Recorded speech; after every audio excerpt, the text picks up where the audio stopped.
آدم اور اس کی اولاد کی قسم کہ ہم نے انسان کو محنت و مشقت میں رہنے والا بنایا ہے، کیا یہ خیال کرتا ہے کہ اس پر کوئی قابو نہ پائے گا؟ کہتا ہے کہ میں نے بہت سا مال برباد کر دیا، کیا اسے یہ گمان ہے کہ اس کو کسی نے دیکھا نہیں؟ بھلا ہم نے اس کو 2 آنکھیں نہیں دی اور زبان اور 2 ہونٹ نہیں دیے؟ یہ چیزیں بھی دیں اور اس کو خیر و شر کے دونوں رستے بھی دکھا دیے، مگر یہ گھاٹی پر سے ہو کر نہ گزرا۔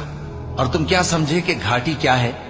کسی کی گردن کا چھڑانا یا بھوک کے دن میں کھانا کھلانا، کسی رشتہ دار یتیم کو یا مٹی میں پڑے کسی نادار کو۔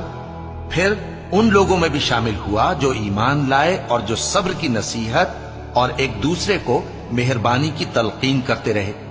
یہی لوگ اچھے نصیب والے ہیں، اور جنہوں نے ہماری آیتوں کو نہ مانا وہی برے نصیب والے ہیں۔ یہ لوگ آگ میں بند کر دیے جائیں گے،